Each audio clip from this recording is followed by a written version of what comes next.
কাৰ্যনিৰ্বাহ কৰা স্বপ্ননীল ডেকাই এপিএছ বিষয়া স্বপ্ননীল ডেকাক নগাঁৱৰ নতুন এছপিৰ দায়িত্ব অৰ্পণ কৰা হৈছে।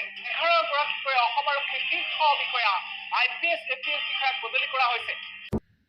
হেল্ল' এভৰিৱান, মোৰ অন্য এটি ইনফৰমেশ্যন ব্লগ ভিডিঅ'লৈ আপোনালোকক স্বাগতম জনাইছোঁ।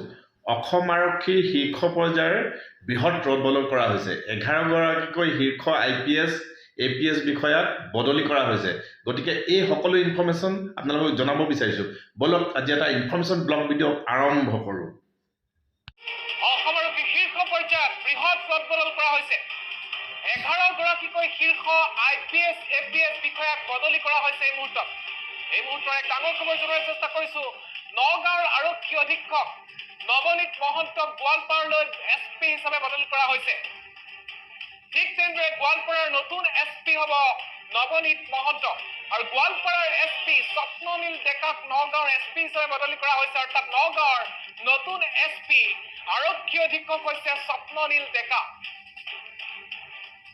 তিনিচুকীয়াৰ এএছপি মইদুল ইছলামক নৱম অসম আৰক্ষী বাহিনী বহৰমপুৰলৈ বদলি কৰা হৈছে।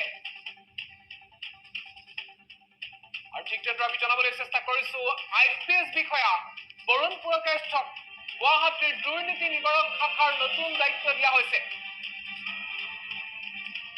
এক বৃহৎ ৰদবদল কৰা হৈছে। আমি জনাবলৈ চেষ্টা কৰিছো এপিএছ বিক্ৰম গগৈক অৰ্থনৈতিক অপৰাধ অনুসন্ধান শাখাৰ নতুন আৰক্ষী অধীক্ষকৰ দায়িত্ব দিয়া হৈছে।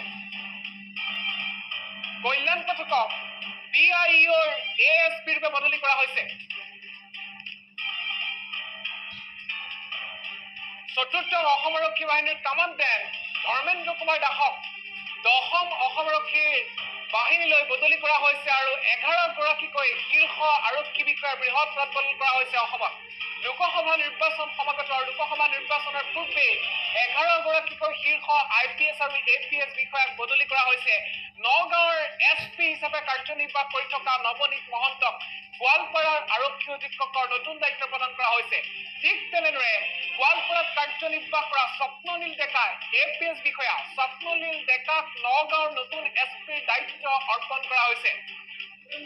খবৰ আহিছে এই মুহূৰ্তত আমি সেই বিশেষ জাননীখন আপোনালোকক দেখুওৱাৰ যত্ন কৰিছো। এক নটিফিকেশ্যন আকাৰে এনেদৰে অৰ্ডাৰ বাই দ্য গভৰ্ণৰ শীৰ্ষক এনেদৰে এক বিশেষ নটিফিকেশ্যনৰ যোগেদি এতিয়া 11 গৰাকীকৈ অসম আৰক্ষীৰ শীৰ্ষ বিষয়া আইপিএছ এপিএছ বিষয়াক বদলি কৰা হৈছে।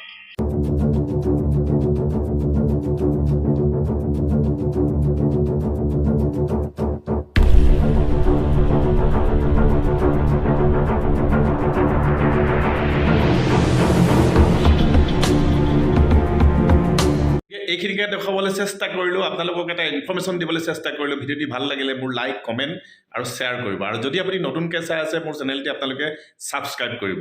নেক্সট ভিডিঅ'ত পুনৰ লগ পাম। থেংকছ ফৰ ৱাচিং। নমস্কাৰ।